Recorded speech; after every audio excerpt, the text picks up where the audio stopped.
मेरे साथ बातचीत के लिए मौजूद हैं महाराष्ट्र के नए नवेले मुख्यमंत्री देवेंद्र फडणवीस जी। फडणवीस जी, आपका अभिनंदन है न्यूज 18 पर। थैंक यू, बहुत बहुत धन्यवाद। ये जो वाक्य है जो कल आपने शपथ ली, मी देवेंद्र सरिता गंगाधर राव फडणवीस ईश्वर साक्ष शपथ देतो, शपथ के इस सेंटेंस के लिए आपको कितना लंबा इंतजार करना पड़ा? देखिए, मैं ऐसा मानता हूं कि मैंने ये कोई सोचा नहीं था कि मुझे वापस मुख्यमंत्री बनना है। मैं तो ये चाहता था कि महाराष्ट्र में वापस सरकार आए, लेकिन ईश्वर का आशीर्वाद कुछ ऐसा रहा कि सरकार भी आई और ऐसे नंबर्स लेकर आई कि पार्टी ने फैसला किया कि वापस मुझे मुख्यमंत्री बनाना है। तो मैं ऐसा मानता हूं कि सौभाग्य है, और क्या कहूं। तो आपका एक स्टेटमेंट बहुत वायरल हुआ कि मैं समंदर हूं, मेरे किनारे घर मत बना लेना, लेकिन अब ये समंदर लौट आया है, तो इस समंदर को लौटने के लिए क्या क्या करना पड़ा? मैं ऐसा मानता हूं कि पिछले 5 साल ये बहुत संघर्ष के रहे, क्योंकि जिस समय मैंडेट मिलने के बावजूद जी उद्धव ठाकरे जी की शिवसेना ने हमारा साथ छोड़कर कांग्रेस और शरद पवार जी का दामन थामा, और उसके बाद 2.5 साल एक सरकार चली, बहुत ही बदले की भावना से चली। 2.5 साल अलग अलग प्रकार से आपको जेल में डालने का प्लान था? कई अलग अलग प्रकार के प्लान थे, कई प्लान तैयार हुए, लेकिन हमने 2.5 साल संघर्ष किया और मेरे जितने साथी थे वो सारे मेरे साथ थे। कोई भी संघर्ष में मुझे छोड़कर नहीं गया, कोई भी डरा नहीं सरकार से, और हमने एक बहुत फॉर्मिडेबल अपोजिशन खड़ा किया, सरकार को हिला कर रख दिया, और फिर हमारी सरकार बन गई। कहते थे कि सरकार उनकी थी लेकिन बातें आप तक पहुंच जाती थी। हाँ बिल्कुल, क्योंकि 5 साल में मुख्यमंत्री रहा था, मेरे संबंध सबसे अच्छे थे, मैंने किसी को पैसा लेकर पोस्टिंग नहीं दी थी, मैंने किसी को प्रताड़ित नहीं किया था। तो ब्यूरोक्रेसी में मेरे लिए एक इज्जत भी थी और मेरा एक रुतबा भी वहां पर था, तो मुझे सारी चीजें तो पता चल जाती थी। तो इसलिए मैंने 2.5 साल तो बिल्कुल सरकार को हिलाकर रख दिया। फिर वापस हमारी सरकार आई तो 2.5 साल हम लोगों ने बहुत तेजी से काम करने की कोशिश की। शिंदे जी हमारे मुख्यमंत्री थे, मैं और अजीत दादा साथ में थे जी। तो मुझे लगता है कि एक जिसको कह सकते हैं रोलर कोस्टर राइड, इस प्रकार की राइड हमारी चल रही थी, लेकिन इसका अंत अच्छा हुआ। अंत भला तो सब भला हम कहते हैं जी। ऐसे लोगों ने एक बहुत डिसाइसिव मैंडेट हमको दिया। बहुत बड़ा मैंडेट है। बीजेपी अपने बल पर 2014 से ज्यादा सीटें लाई हैं। मैं अगर एनालिसिस करके देखूं तो 2014 में 100 सीटें पार, 2019 में 100 सीटें पार और 2024 में भी 100 सीटें पार। तो देवेंद्र फडणवीस ने और बीजेपी ने कहीं ना कहीं महाराष्ट्र में अपना झंडा तो गाड़ा है, लेकिन एक चीज है कि शपथ ग्रहण में इतनी देरी क्यों हुई? बहुत सारी खबरें आती रही, बहुत सारी कहानियां बनती रही, कई किस्से भी बने। तो अंदर की बात क्या है? पहले तो मैं आपको कहना चाहता हूं कि महाराष्ट्र की जनता ये 2014 से लगातार मोदी जी के साथ रही है। मैं ऐसा मानता हूं कि मोदी जी को महाराष्ट्र के लोग बहुत चाहते हैं। ये ठीक है कि लोकसभा में कोई नैरेटिव हमारे खिलाफ चला गया और हम तैयार नहीं थे उसको रोकने के लिए, हमारी तैयारी कम पड़ गई, तो 0.3% हमारा वोट कम रहा और उसके कारण हमको बहुत सीटें गंवानी पड़ी। लेकिन हम लोग इस बार सजग थे, हमने पूरी कोशिश की और इसके चलते हमको बहुमत भी मिला। ठीक है, 3 पार्टियां हैं, 3 पार्टियों का निर्णय करना पड़ता है। और ऐसा नहीं है, जब 2004 में भी कांग्रेस एनसीपी बहुमत में आई थी और अच्छे बहुमत में आई थी तो उनको 13 दिन लगे थे। 2009 में भी उन लोगों को 9 दिन लगे थे। तो ऐसा कोई बहुत इनऑर्डिनेट डिले हुआ ऐसा नहीं है। पर थोड़ा डिले तो हुआ। शिंदे जी भी किसी बात पे नाराज चल रहे थे। मैं ऐसा नहीं मानता कि शिंदे जी नाराज चल रहे थे, क्योंकि हमारी जब मीटिंग दिल्ली में अमित शाह जी के साथ हुई, उसी समय शिंदे जी ने कहा कि मैं ये समझ सकता हूं कि आपकी पार्टी के इतने लोग चुनकर आए हैं कि आपके ऊपर ये प्रेशर है कि आपकी पार्टी का मुख्यमंत्री बने। तो एक प्रकार से उन्होंने उस समय कंसीड कर दिया था। और बाद में मैंने भी उनको ये कहा कि सरकार हम बनाएंगे तो आपने सरकार में रहना चाहिए। मैंने मेरा एक्सपीरियंस बताया कि मैं मुख्यमंत्री से उप मुख्यमंत्री बना, तब मुझे भी लग रहा था कि ये करना चाहिए या नहीं करना चाहिए। पार्टी ने कहा तो मैंने किया, पर मेरे ध्यान में आया लेकिन कि तब जब आपको उप मुख्यमंत्री बनना था, तब पार्टी का आदेश आया आपको उप मुख्यमंत्री बनना है, तब आपके मन में क्या विचार आया था, अगर आज बता पाए तो आप? देखिए, मेरे को एक ही डर था, मैं तो पार्टी का लॉयल सिपाही हूं, एक ही डर था, मुझे लगता था कि लोग कहेंगे कि सत्ता के लिए कितना लालची आदमी है। जी, कल तक मुख्यमंत्री था, आज उप मुख्यमंत्री हो गया। लेकिन बनने के बाद मेरे ध्यान में आया कि पार्टी का कहना सही था। देखिए, जो पार्टी का प्रमुख होता है वो अगर सरकार के बाहर रहे तो सरकार ठीक नहीं चलती और पार्टी भी ठीक नहीं चलती। और वही मेरा एक्सपीरियंस मैंने शिंदे जी को भी कहा। मैंने कहा, देखिए, आप पार्टी के मुखिया है, आपको पार्टी चलानी है, आप सत्ता के बाहर रहेंगे तो आपके जैसे पार्टी के को चलाने के लिए सत्ता के माध्यम से जो निर्णय करने पड़ते हैं, जो एक प्रकार से लोकाभिमुखता लानी पड़ती है, तो नहीं आ पाएगी। तो उन्होंने भी उसको मंजूर किया।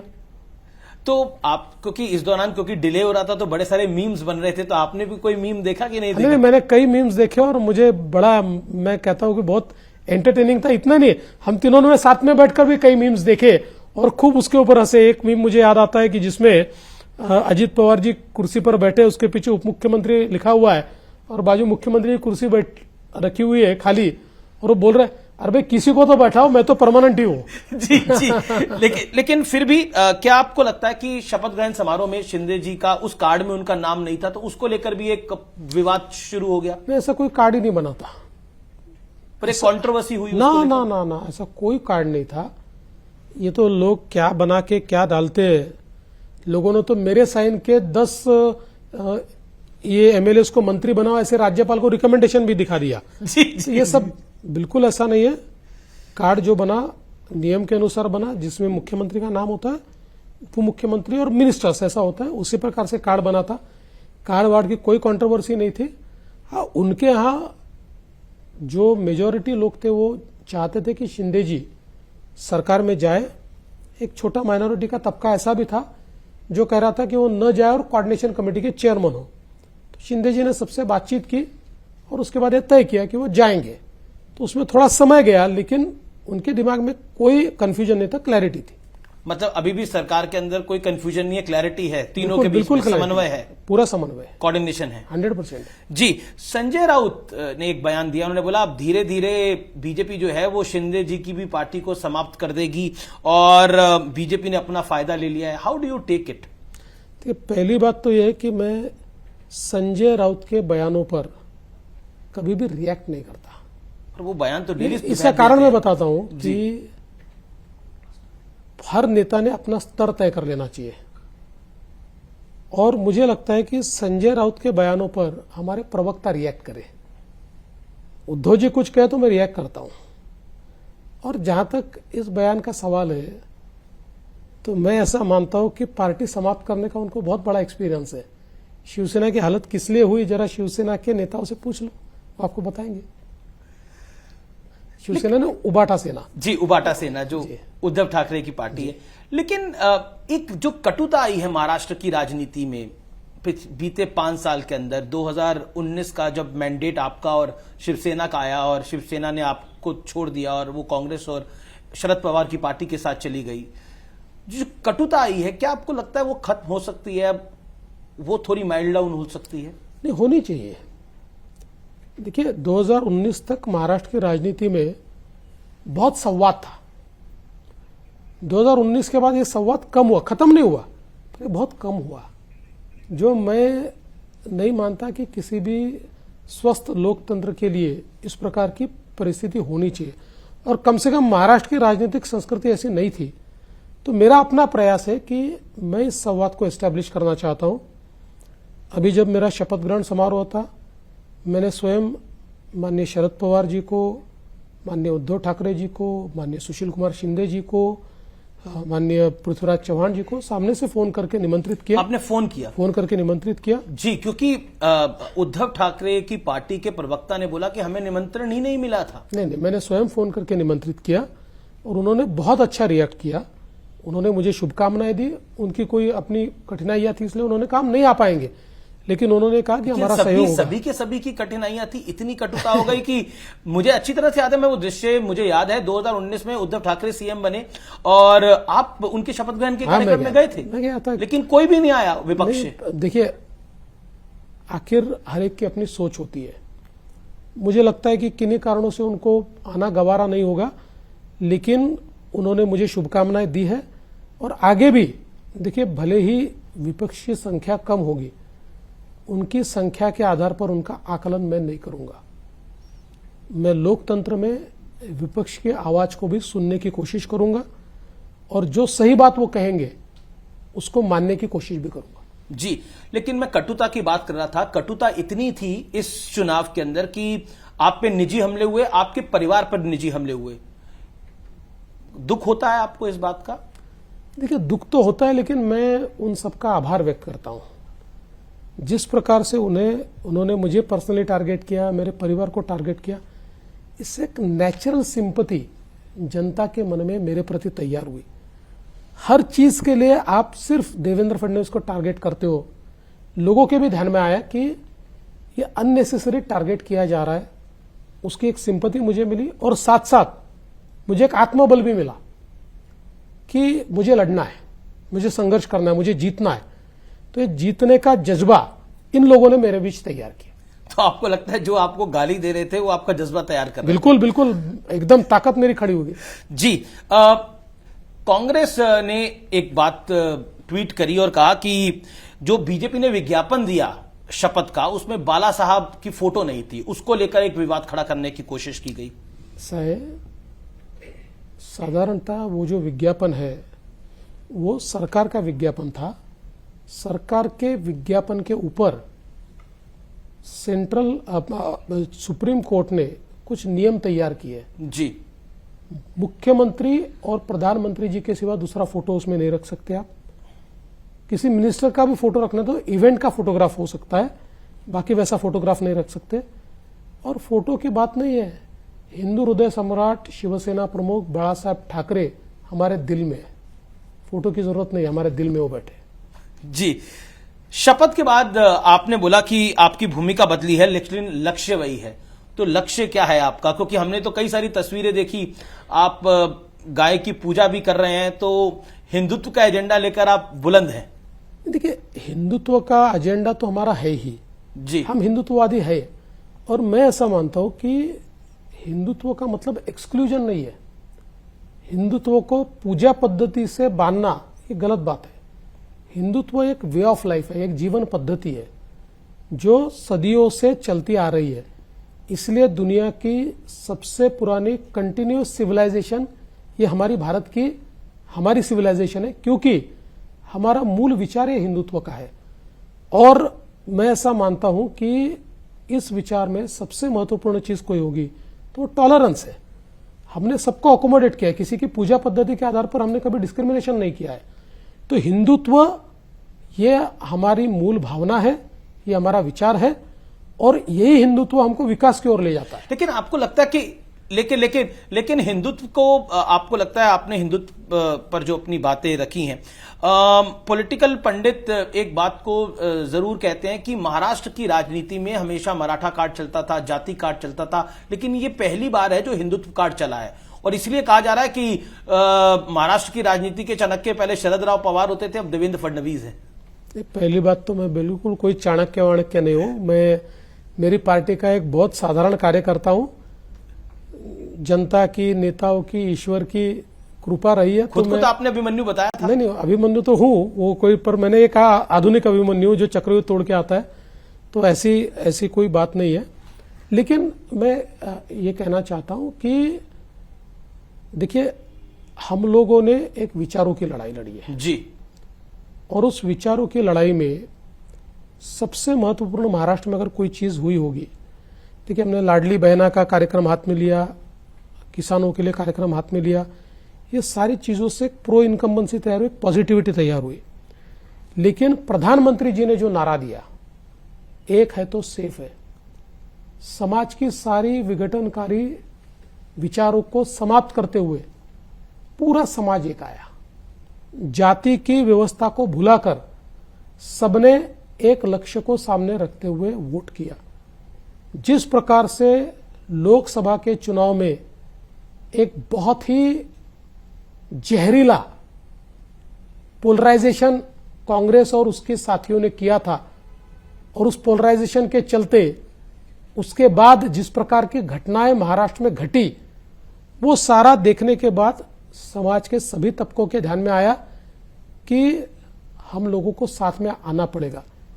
एक है तो सेफ है का नारा, ये नारा महाराष्ट्र का मूल मंत्र बना, जिसके कारण 5% वोटिंग बढ़ा है और जो हमारे पाले में आया है।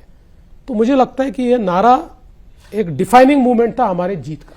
एक ये नारा डिफाइनिंग मूवमेंट था जीत का। और आपको लगता है जैसा वोट जिहाद का बार बार आप नाम लेते थे, आप अपने कार्यक्रमों अपनी रैलियों में कहते थे, वोट जिहाद इस बार नहीं चला, दूसरी तरफ से पोलराइजेशन हुआ है, हिंदू पोलराइजेशन हुआ है? देखिए, मैं ऐसा कहता हूं, ये हिंदू पोलराइजेशन नहीं है, काउंटर पोलराइजेशन है। हमने पोलराइज नहीं किया। आपने कहा था चुनाव प्रचार में कि वोट जिहाद के तो खिलाफ धर्मयुद्ध होना चाहिए। यस, ये काउंटर पोलराइजेशन है। अगर कोई वोट जिहाद की बात नहीं करता तो हम धर्मयुद्ध की बात नहीं करते। ये काउंटर पोलराइजेशन है। जिस प्रकार से उलेमाओं की 17 मांगों के ऊपर अपने घुटने कांग्रेस, शरद पवार जी की पार्टी और उद्धव ठाकरे जी की पार्टी ने टेके, और किस प्रकार की मांगे, ऐसी मांग हो सकती है कि 2012 से 2024 तक महाराष्ट्र में जितने दंगे हुए, उन दंगों में जितने मुस्लिम आरोपी हैं उनके सबके आरोप वापस ले लो, और ये घुटने टेक कर कहते हैं हाँ हमको तो मंजूर है, हम तो ये कर लेंगे, और ऐसी 17 मांगे। तो इसके चलते लोगों में ये भावना बनी, और उसके बाद फिर सज्जाद नोमानी खुलेआम कहते कि वोटों का जिहाद करिए, एमवीओ को समर्थन दीजिए। जिहाद शब्द उन्होंने यूज किया, इसलिए मैंने कहा अगर आप जिहाद करोगे तो वोटों का धर्म युद्ध होगा, और वो हुआ, और लोग आए और लोगों ने जवाब दे दिया। जी, लेकिन उधर तो आपने जवाब दे दिया, आपने बोला अभिमन्यु की तरह आपने चक्रव्यूह भेद लिया। ये जो विभागों वाला चक्रव्यूह है, किसको कौन सा विभाग मिलेगा? शिंदे जी गृह विभाग चाहते हैं और साथ साथ स्पीकर का पद भी चाहते हैं, क्या कहना चाहते हैं आप? ऐसा कोई चीज उन्होंने कही नहीं है, ये सारी मीडिया में ही चल रहा है। देखिए, किसको कौन सा विभाग मिलना चाहिए इस पर बैठकर हम लोग फैसला कर लेंगे, कोई प्रॉब्लम नहीं है। गृह मंत्रालय को लेकर? देखिए, गृह मंत्रालय हो, अर्बन डेवलपमेंट हो, फाइनेंस विभाग हो, रेवेन्यू विभाग हो, जितने प्रमुख विभाग है, ठीक से हम लोग उसको। पिछली सरकार में आप गृह विभाग देखते थे, इसलिए मैं पूछ रहा हूं। नहीं, मैंने पिछले समय 5 साल मेरे पास था, उसके बाद 2.5 साल भी मेरे पास था, लेकिन सवाल कौन सा विभाग किसके पास रहेगा ये नहीं है। सरकार ठीक से चले, इसलिए इसका ठीक मुझे ऐसा लगता है बंटवारा करना चाहिए, वो हम करेंगे। अच्छा, अजीत पवार साहब और शिंदे साहब दोनों के साथ आपने काम किया है, तो दोनों में से आपको आपकी सहजता किसके साथ है, या फिर बोलूं कि जिससे आपका कोऑर्डिनेशन बेहतर है? नहीं, मेरा दोनों से बहुत अच्छा कोऑर्डिनेशन है। देखिए, दोनों के स्वभाव का अंतर है। शिंदे साहब का स्वभाव ये इमोशनल स्वभाव है, अजीत दादा का स्वभाव ये प्रैक्टिकल है। अजीत दादा प्रैक्टिकल पॉलिटिक्स करते हैं, प्रैक्टिकल एडमिनिस्ट्रेशन करते हैं। शिंदे जी चूंकि बाला साहब ठाकरे जी की शिवसेना से आए हुए हैं, तो इमोशन उनके लिए ज्यादा मायने रखती है, तो इसलिए मेरा दोनों से अपना कनेक्ट है। थोड़ा घुमा के पूछते हैं, तो डील करने में किससे आसानी है, मतलब पॉलिटिकल बात करने में, पॉलिटिकल डील करने अब एक बात याद रखिए जी, पॉलिटिकल डील कहीं पर भी आसानी से नहीं होती है जी। सभी पार्टियों को अपने कार्यकर्ताओं का हित देखना होता है, अपने मंत्रियों का हित देखना होता है। सभी लोग हार्ड बार्गेन करते हैं, हम भी हार्ड बार्गेन ही करते हैं, हम भी कोई सॉफ्ट बार्गेन नहीं करते, लेकिन अल्टीमेटली हम तीनों इस रियलिटी को समझते हैं कि हम तीनों मिलकर ही ये सरकार है। जी, तीनों मिलकर ही सरकार है। लेकिन अजीत पवार का अनुभव जो है वो 6ठी बार उप मुख्यमंत्री बने हैं।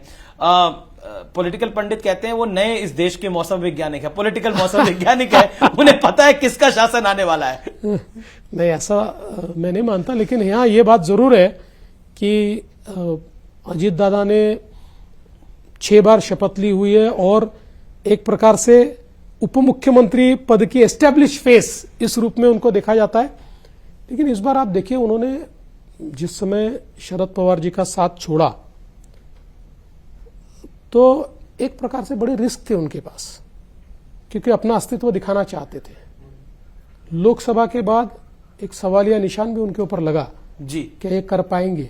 आप लोगों पे भी बहुत दबाव आया कि आप बिल्कुल। अजीत पवार को छोड़ दीजिए, लेकिन उन्होंने करके दिखाया, और उन्होंने एस्टेब्लिश किया कि the real NCP is Ajit Pawar faction.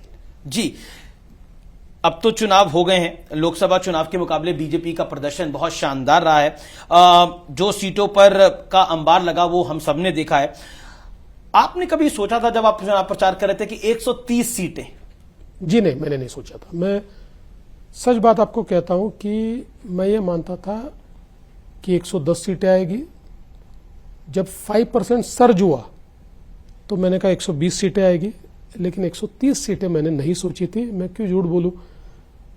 हाँ, ये जरूर मैंने कहा था और कई पत्रकार उसके साक्षी है कि जिस समय 5% वोट बढ़ा तो मैंने पत्रकारों ने मुझे पूछा कि आप इसके मायने क्या है। तो मैंने उनको कहा कि देखिए, 5% वोटों का बढ़ना ये दो ही सिरों में होता है। एक तो एक्सट्रीम एंटी इनकम्बेंसी में होता है। अगर हम लोग नहीं भाप पाए और इतने एंटी इनकम्बेंसी है तो हम तीनों मिलकर 50-60 सीटों में सिमट जाएंगे। लेकिन ग्राउंड पे हमको ऐसा ध्यान में नहीं आया। ग्राउंड पे हमको पॉजिटिविटी दिखी, तो हम जो सोचते हैं उस पॉजिटिव डायरेक्शन में अगर ये है तो लैंडस्लाइड विक्ट्री होगी, हम 200 से आगे जाएंगे, ऐसा मैंने कहा था। लेकिन विपक्ष की 50 सीटें आई हैं, इतना नंबर उनका कम आया है कि वो नेता प्रतिपक्ष नहीं दे सकते। तो राजनीति में कटुता करने का एक पहला कदम आप ले सकते हैं, उनको नेता प्रतिपक्ष का पद देना चाहेंगे क्या? देखिए, ये हमारे हाथ में ही नहीं है जी। इसका फैसला स्पीकर साहब करते हैं। स्पीकर भी तो बीजेपी का होगा, ऐसा नहीं होता है। का स्पीकर होता है, स्पीकर पुराने निर्णय और सारे आधार पर वो निर्णय करते हैं। लेकिन अगर स्पीकर साहब ये चाहेंगे कि किसी को विपक्ष नेता बनाना है तो हम मना नहीं करेंगे। एक कंट्रोवर्सी जिस पर मैं आपका ध्यान आकर्षित करना चाहता हूं, हालांकि आपने उसके बारे में कई बार बोला होगा, वो है ईवीएम। ये जो 130 सीटें आई हैं, इसको लेकर जब नतीजे आ रहे थे और मैं उस समय कार्यक्रम कर रहा था, तभी संजय राउत का बयान आ गया कि ये कैसे चुनाव हो रहा है, कैसे नतीजे आ रहे हैं, ऐसा हो नहीं सकता। मतलब एक तरह से एक रोना गाना, मतलब वो स्टार्ट हो गया था। ये ईवीएम कितनी बड़ी रिस्पॉन्सिबल है बीजेपी की जीत में? देखिए, ये जब जीतते हैं तो ईवीएम पे बोलते नहीं है, हारते हैं तो ईवीएम का रोना शुरू कर देते हैं। इस देश के सुप्रीम कोर्ट ने एक बहुत ही डिटेल्ड जजमेंट ईवीएम पर दिया हुआ है, सारे पहलुओं का उसके ऊपर विचार किया। इसीलिए वापस अभी जब केस इन्होंने की तो कोर्ट ने कहा कि आप हारने के बाद रोना छोड़ दो। मूल रूप से मैं सवाल पूछना चाहता हूं, एक ही दिन चुनाव होता है, झारखंड में विपक्ष जीतता है, जेएमएम और कांग्रेस जीतती है, और या हम जीतते हैं। वहां पर उनकी जीत पर कोई सवाल या निशान नहीं है। वहां ईवीएम एकदम अच्छा है, कोई प्रॉब्लम नहीं है, और यहाँ ईवीएम खराब है। यहां एक लॉजिक लेके आया कि बैटरी 99% नहीं, उसके ऊपर 99 के 100 हो कि 90 हो कि 60 हो, कोई उससे फर्क नहीं पड़ता। ये भी कोर्ट में प्रूव हो चुका है। लेकिन राहुल गांधी जो एक यात्रा निकालना चाह रहे हैं ईवीएम को लेकर, भारत जोड़ो यात्रा की तर्ज पर, उनको लगता है कि ये यात्रा निकलनी चाहिए। और एक लॉजिक भी देती है कांग्रेस पार्टी और विपक्ष लॉजिक देता है, बड़ा चुनाव जीत जाते हैं, छोटा चुनाव हमें जितवा देते हैं। जैसे हरियाणा जीत गए, जम्मू कश्मीर जितवा दिया, महाराष्ट्र जीत गए, झारखंड हमें जितवा दिया। ये लॉजिक देते हैं वो लोग। हरियाणा और जम्मू कश्मीर में क्या अंतर है? दोनों छोटे स्टेट है। सवाल यह है, अगर ऐसा होता, सबसे बड़ा चुनाव तो लोकसभा का हुआ। लोकसभा के चुनाव में आपको 99 सीटें कैसे मिली? लोकसभा के चुनाव में हम लोग तो 400 पार जाना चाहते थे, लेकिन हमको सीटें कम मिली। तुलना में हम लोग जितना मानते थे उतनी सीटें नहीं मिल पाई जी। तो ऐसा क्यों हुआ? तो मुझे लगता है कि ये मूर्खतापूर्ण बातें इन्होंने बंद करनी चाहिए।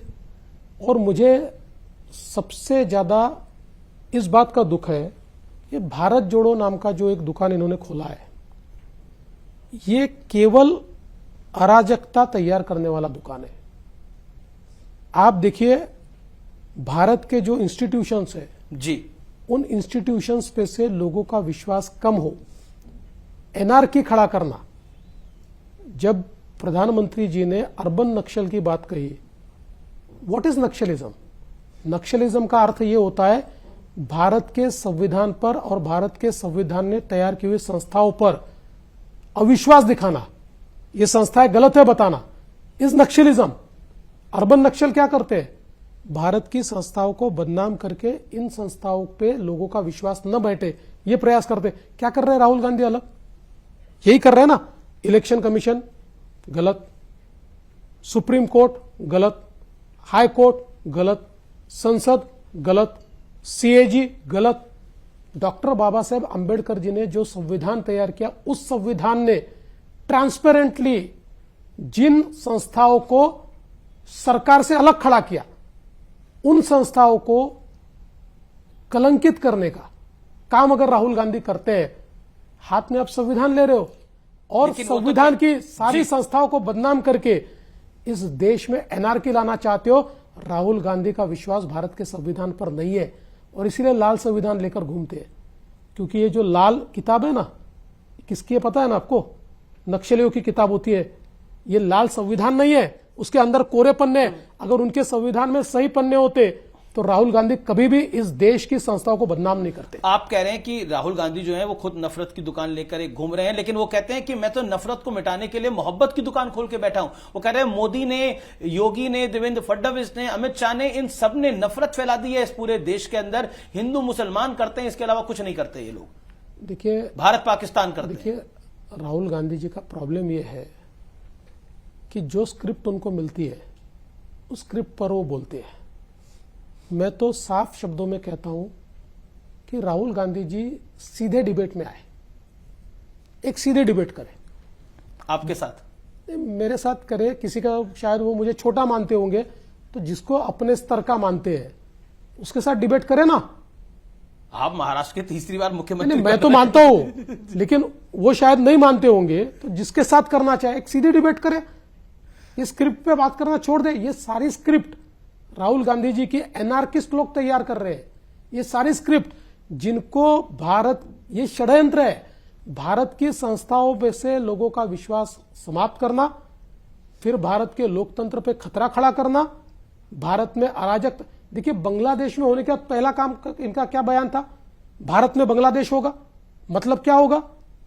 लोकतंत्र समाप्त हो जाएगा।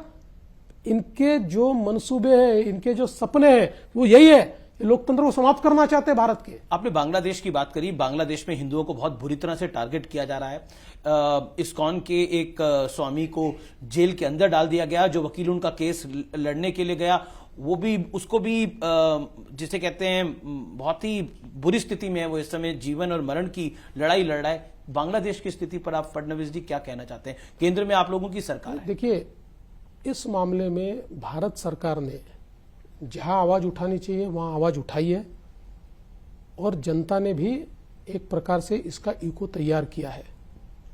लेकिन मैं सवाल पूछना चाहता हूं कि भारत में अपने आप को धर्मनिरपेक्ष ताकतें कहने वाले जो है, वो क्यों नहीं बोलते इसके ऊपर? क्यों राहुल गांधी अमेरिका में जाकर भारत के खिलाफ बोलते हैं? जाए अमेरिका और जाकर वहां कहे कि बांग्लादेश के ऊपर आप सैंक्शंस करो या बांग्लादेश को आप एक प्रकार से आग दिखाओ। ये क्यों नहीं कहते राहुल गांधी? जिस तरह से इस देश में इस समय कुछ विषयों को लेकर विवाद चल रहा है, संभल में एक मस्जिद को लेकर विवाद चल रहा है और अजमेर दरगाह को लेकर भी एक कोर्ट में पिटीशन फाइल हो गई है, इन स्थितियों को आप कैसे देखते हैं?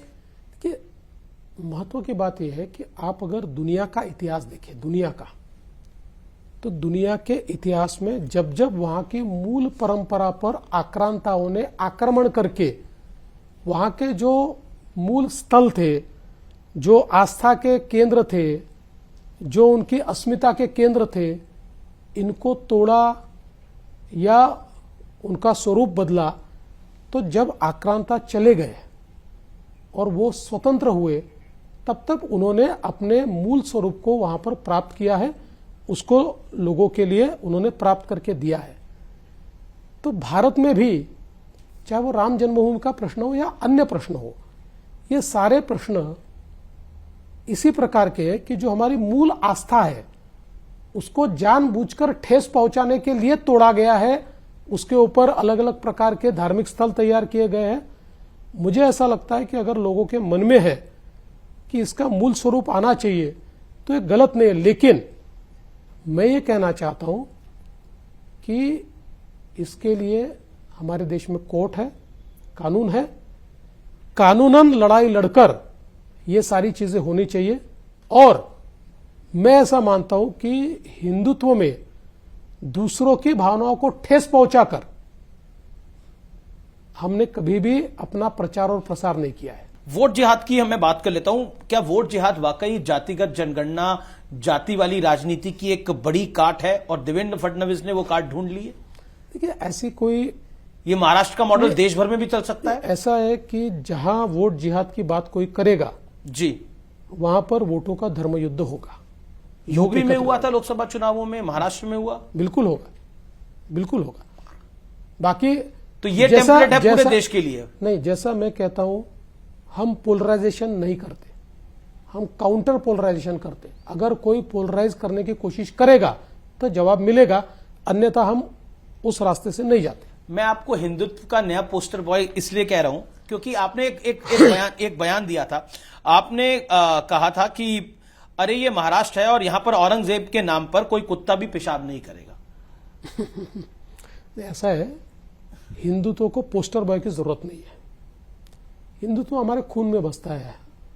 हमारी सदियों से विचारधारा हिंदुत्व की विचारधारा है, इसलिए उसके लिए किसी पोस्टर बॉय की जरूरत नहीं है। और मैं ऐसा मानता हूं, इस देश में हिंदुत्व के पुरोधा के रूप में अगर किसी को देखा जाए तो वो मोदी जी को देखा जाए, क्योंकि मोदी जी ने हमारी जो संस्कृति है, हमारी जो वजूद है, हमारा जो इतिहास है, हमारे जो संस्कार है और हमारी जो पहचान है, इसको वापस लाने का काम किया है। और एक समय ऐसा था कि ये सूडो सेक्युलर मंदिर जाने से भी डरते थे, छिप के जाते थे। प्रधानमंत्री जी ने वो डर लोगों के मन से निकाल दिया। तो उद्धव ठाकरे ने भी अपनी पार्टी को निर्देश दिया है कि दोबारा हिंदुत्व के एजेंडे पर वापस आइए। तो इसलिए, और मैं इसलिए भी उनको हिंदुत्व का पुरोधा कहता हूं क्योंकि ये हिंदुत्व ही है जिसने कभी डिस्क्रिमिनेशन नहीं किया। और आप अगर देखें तो मोदी जी ने विकास किया, और विकास करते समय उन्होंने डिस्क्रिमिनेट नहीं किया। हिंदू, मुस्लिम, सिख, ईसाई, बौद्ध, जैन, कोई भी समाज का, कोई भी धर्म का, किसी की पूजा पद्धति कोई भी हो, सभी को विकास के रास्तों पर ले जाने का काम मोदी जी ने किया। आपने तो यह भी बयान दिया था कि आदित्य ठाकरे को हिंदुत्व सीखने के लिए अब सपा के पास, यानी समाजवादी पार्टी और ओवैसी के पास जाना पड़ रहा है। नहीं, मैंने, ऐसा है कि चुनाव प्रचार के दरमियान उन्होंने ये कहा था कि भाई देवेंद्र फडणवीस मुझे हिंदुत्व न सिखाए। जी, मैंने कहा था मैं क्यों सिखाऊं भाई, मैं थोड़ी कोई सिखाने वाला होता हूं। अभी तो आपके पास सपा है, आपके पास ओवैसी है, आपके पास ये सारे लोग हैं, आपको सिखाएंगे। अच्छा, कोई चांस है उद्धव ठाकरे का वापस एनडीए में आने का? देखिए, अभी हमारी मेजोरिटी ही इतनी है कि मुझे लगता नहीं है कि कोई जरूरत भी है, क्योंकि ग्राउंड लेवल पे उनके कई नेता चाहते हैं कि वापस बीजेपी के साथ चले जाएं। अब नहीं, निश्चित रूप से चाहते होंगे, क्योंकि मूल डीएनए उनका हिंदुत्व का रहा है। अब उन्होंने उसके ऊपर एक हरी चादर ओढ़ ली है, लेकिन उस हरी चादर में उनके नेता कहीं ना कहीं सफोकेट तो होते हैं ना, हो रहे हैं। तो कोई चांस है आने वाले अभी साल? कोई चर्चा ही नहीं है। मुझे लगता है कि अभी उस चर्चा का कोई मतलब ये समय भी नहीं है। आपने बोला कि एक है तो सेफ है, नारा बहुत चला। योगी आदित्यनाथ ने भी एक नारा दिया था, बटोंगे तो कटोंगे। उसका भी कुछ इंपैक्ट रहा आपको लगता है? देखिए, दो नारे अलग नहीं है जी। आज ये मेरे सामने गिलास रखा हुआ है जी, मैं ये भी कह सकता हूं कि गिलास आधा भरा है, मैं ये भी कह सकता हूं कि गिलास आधा खाली है। जी, तो बटोगे तो कटोगे कहना, इसका अर्थ है गिलास आधा खाली है। एक है तो सेफ है, इसका कहना गिलास आधा भरा है। देखिए, दोनों का अर्थ तो यही है कि united we stand and divided we fall. हम अंग्रेजी में कह दे तो बहुत अच्छा लगता है सबको, ये घोषवाक्य हो जाता है अंग्रेजी का। लेकिन अगर कोई हिंदी में कह दे तो ये बांटने वाली बात हो रही है। अरे भाई, समाज को एक करने का काम है। कोई अगर समाज को, देखिए मोदी जी ने बहुत अच्छे से कहा कि एक रहो तो सेफ रहोगे। योगी जी ने अपने स्टाइल में उसको कह दिया, कह रहे भैया साथ में नहीं रहोगे तो समाप्त हो जाओगे। जी। अच्छा, उत्तर में योगी जी हैं और पश्चिम में यानी और वेस्ट में फडणवीस जी आ गए। देश में तो मोदी जी आई, ईस्ट में हिमंता बिस्वा शर्मा हो गए और साउथ में पवन कल्याण, आप हालांकि आपके सहयोगी हैं। ये पोस्टर बहुत चल रहा है, तो कैसे आप देखते हैं? मतलब आपको लगता है कि फ्यूचर ऑफ बीजेपी इज जो है, आप भविष्य है भारतीय जनता पार्टी का भारतीय जनता बड़े रूप में? भारतीय जनता पार्टी में बहुत नई जनरेशन के नेता है। जी। इसलिए भारतीय जनता पार्टी का फ्यूचर ब्राइट है। आज मेरे जैसे नेता ये 3-3 बार मुख्यमंत्री बन पाए, ये कांग्रेस में संभव नहीं है, ये केवल बीजेपी में संभव है। मोदी जी ये कर सकते हैं, ये उनमें क्षमता है, ताकत है और हिम्मत है। तो मुझे लगता है कि एक बहुत बड़ी पीढ़ी का निर्माण मोदी जी ने किया है, उन्हीं में से कुछ लोग आगे जाएंगे, आगे पार्टी संभालेंगे। तो आपको लगता है कि आप वो जो बीजेपी की लिस्ट है उसमें आप टॉप पे हैं अभी? नहीं, मैं नहीं मानता, मैं टॉप पर हूं वगैरह नहीं मानता। बीजेपी की अगली पीढ़ी की लिस्ट में मैं जरूर रहूंगा। चुनाव प्रचार के दौरान आपने गाना गाया था, गीत था वो जागो हिंदू जागो, अब वो काफी वायरल हो रहा है। तो वो गाना आपने सुना कहां से और सीखा कहां से, या आप संग से ही सुनते हुए आ रहे थे? देखिए, ये गाना कोई मैंने चुनाव प्रचार में गाया नहीं था। मूल रूप से ये जो गाना है, जब राम जन्मभूमि का आंदोलन शुरू हुआ तो कार सेवक के रूप में जब हम लोग अयोध्या गए थे, उस समय का ये गाना था, तब हम ये गाते थे। तो जब राम मंदिर का शिलान्यास हुआ, उस समय भी मैंने वो गाना गाया था, याद करके। उससे जस्ट पहले एक मुंबई में उत्तर भारतीय एक सम्मेलन हुआ था, उस सम्मेलन में मैंने ये गाना गाया था। हालांकि मुझे कोई बहुत सुर वगैरह आते नहीं है। अभी आजकल टेक्नोलॉजी ऐसी है कि हमारे कुछ लोगों ने वो गाना उठाया वहां से जी, और उसको बैकग्राउंड में म्यूजिक डाल दिया, उसमें कुछ कोरस डाल दिया जी। तो एक वो गाना बन गया। और मैं तो आपको बोलने वाला था 2 लाइनें, अगर आप नहीं, चुनाव में उसको नहीं भाई साहब, मैं इतना बेसुरा हूं कि मैं नेशनल टेलीविजन पे अपनी इज्जत नहीं उतारना चाहता। जी जी जी जी। लेकिन हम लोग आप सवाल करते हैं कि वर्क लाइफ बैलेंस होना चाहिए, तो आप वर्क वाइफ बैलेंस बना लेते हैं अपना? नहीं बना सकते। देखिए क्या होता है, ये कहना बड़ा आसान होता है, लेकिन आप जब इस मकाम पर पहुंचते हो, इतना संघर्ष और इतना आपको एक प्रकार से काम करना पड़ता है, तो आपके घर वालों को सैक्रिफाइस करना ही पड़ता है। मेरी वाइफ हो, मेरी माँ हो या मेरी बेटी हो, जी, सभी को सैक्रिफाइस करना पड़ता है। मेरी वाइफ को मेरा समय नहीं मिलता, मेरी बेटी अभी 10th में 10वीं क्लास में है, जी, उसको भी मैं समय नहीं दे पाता। लेकिन घर के लोग भी समझते हैं कि भाई जो काम मैं कर रहा हूं वो देश के लिए, वो समाज के लिए। तो कभी नाराज भी होते हैं, लेकिन फिर भी मुझे संभाल लेते हैं। फिर भी सवाल। लेकिन आपने, मैं ये कॉम्प्लीमेंट करना चाहता हूं, आपने अपनी फिटनेस पे खूब ध्यान दिया है बीते कुछ सालों के अंदर। हाँ, थोड़ा मैंने वजन तो कम किया है और प्रयास कर रहा हूं, अभी अटका हूं। पता नहीं अभी ये इससे कम होगा या बढ़ जाएगा, ये पता नहीं है। नहीं, मैं आपको बार बार टोकता रहूंगा, सवाल पूछता रहूंगा। चलिए 2-3 और सवाल है। प्रधानमंत्री ने एक लोकसभा चुनावों में न्यूज 18 को इंटरव्यू दिया था, और उस इंटरव्यू में प्रधानमंत्री मोदी ने आपकी तारीफ करी थी। कहा कि एक तरह से डिप्टी सीएम पद लेना उस समय देवेंद्र फडणवीस के लिए बहुत बड़ी बात थी, लेकिन महाराष्ट्र के लिए हमने ये किया। मेरे मन में ये शंका थी, क्या मैं डिप्टी सीएम का पद लूं या न लूं। मोदी जी से मेरी बात हुई, उन्होंने जो बात मुझे कही, उसके बाद मेरे मन में रत्ती भर। क्या कहा था? जो भी उन्होंने कहा था वो तो हमारा आपस का संवाद है जी, पर रत्ती भर भी मेरे मन में शंका नहीं रही। और उसके 1 महीने बाद ही मैंने ये रियलाइज किया कि मोदी जी कहते थे वो सही था, ये पद लेना बिल्कुल जरूरी था, पार्टी के लिए आवश्यक था। और जिस प्रकार का ट्वीट, आप उस समय का मोदी जी का ट्वीट देखिए, बिल्कुल देखा मैंने। एक छोटे से कार्यकर्ताओं को किस कद पर मोदी जी ले जाते हैं, ये उस ट्वीट के माध्यम से हमने देखा।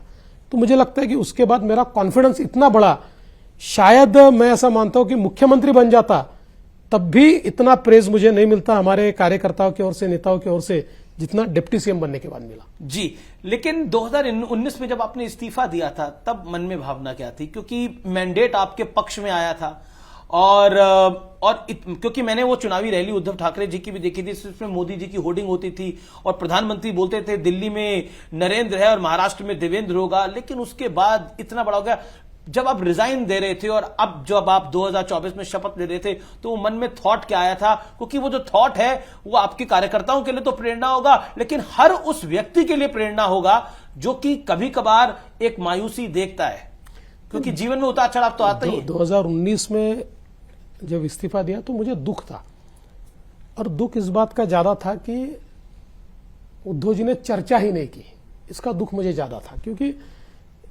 आप 5 साल साथ में काम करते हो तो एक रिलेशन बनता है, एक व्यक्तिगत इमोशनल आपका कनेक्ट होता है, तो वो एक कनेक्ट उनके साथ मेरा काफी अच्छा हुआ था।